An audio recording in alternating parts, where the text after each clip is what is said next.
This conference will now be recorded. Hello and welcome, Richard. Thank you for joining me today. Before we start, I'd like to provide a quick overview of RTO9.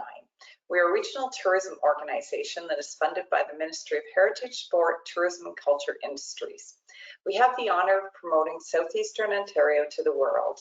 We also work with many wonderful tourism operators within the region on various projects, such as creating experiential tourism offerings to ensuring their online presence is functional.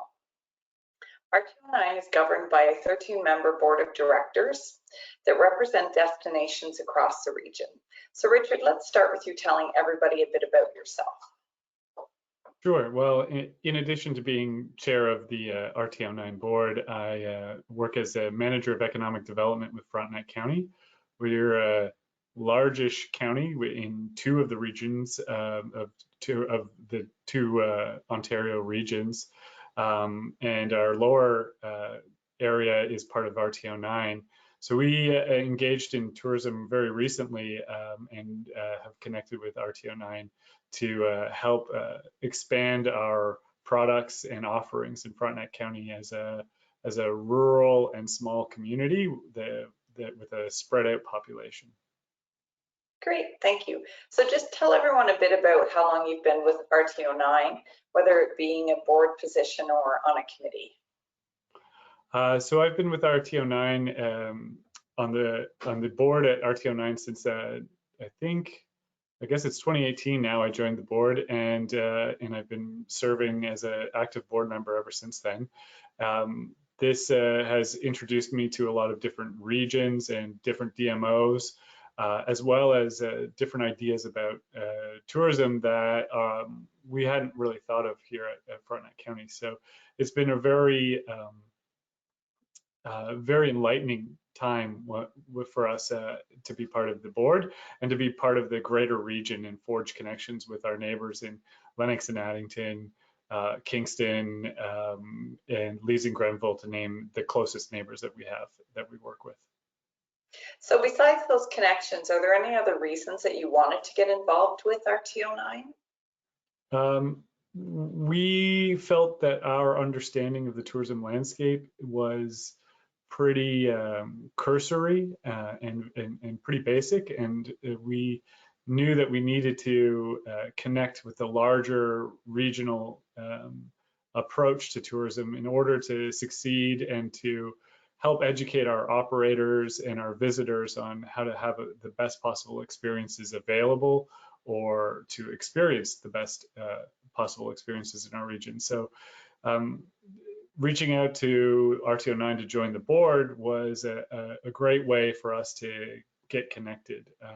I'm a former politician, and so sitting on boards was just natural for me in order to learn how an organization or an industry works.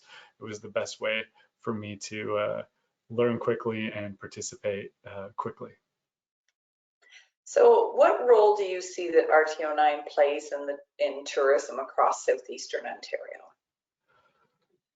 RTO9 is a real connector and partnership builder. They're able to see what's happening in Cornwall or Prince Edward County and connect those two ideas where those municipalities or destinations might actually be working in isolation of each other without having that larger connective base. The other piece that RTO9 provides is significant research. We get emails on a regular basis that provide us with industry trends, what's happening in tourism, what we can expect, market research. In COVID-19, that was essential. Do we advertise? Do we not advertise? Do we tell our businesses to advertise? Do we open our doors? How do we work? Learning best practices and understanding and following the leadership of the Southeastern Ontario and RTO9 was a great way to help us advise our businesses on the path forward during COVID-19 specifically. And the other advantage is that RTO9 is much more connected to the higher level destination organizations like Destination Ontario and Destination Canada, as well as TIO. And these organizations provide a lot of information that would be a lot for us to consume. So having RTO9 to consume it and put it into edible bits for our team here is really useful. Well, you had mentioned trends, so maybe just if you could tell us a bit about what do you see some of the trends coming up in the next 3 to 5 years for the region?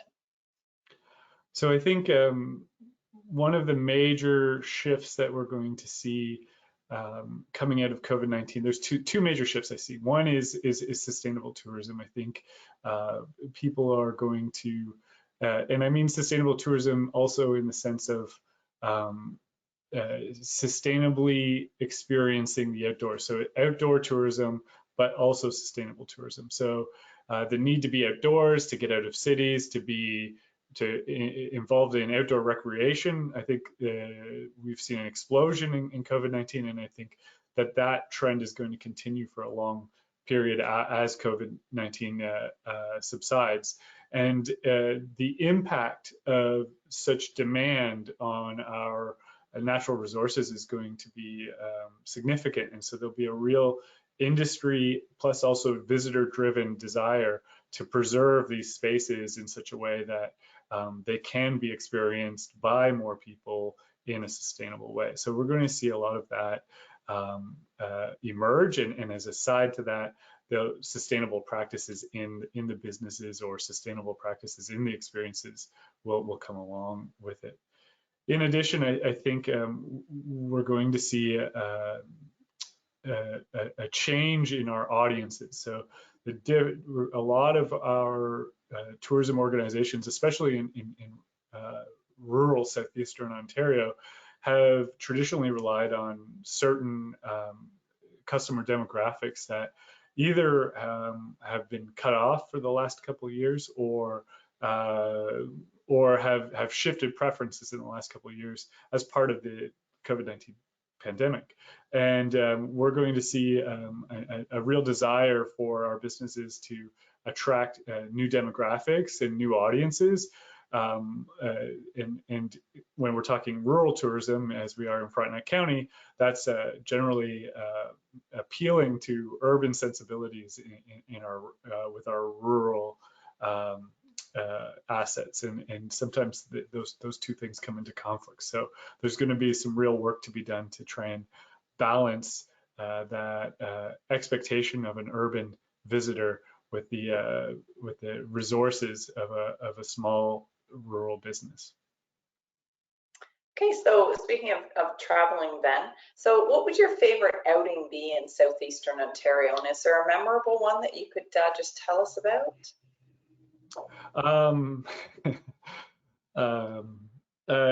So I had the privilege to be able to book myself into a tiny cabin on a small lake in southeastern Ontario. It was a conservation area, and the cabin was provided through an organization, a company called Cabinscape.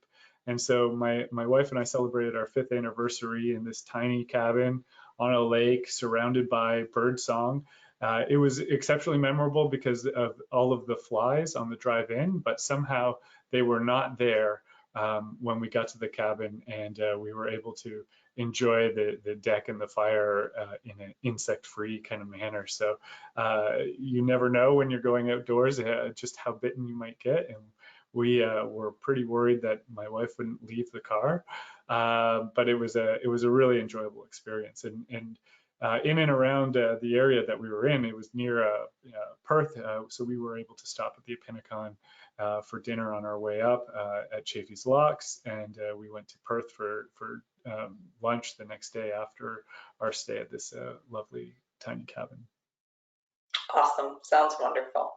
Okay, well, thank you for your time today, Richard. I do know as a board member, you do volunteer your time, so we do appreciate it, and you have a full-time job and a family on top of that, so we won't take up any more of your time today. So thank you again for joining me, and enjoy the rest of your day. Happy to talk tourism any day.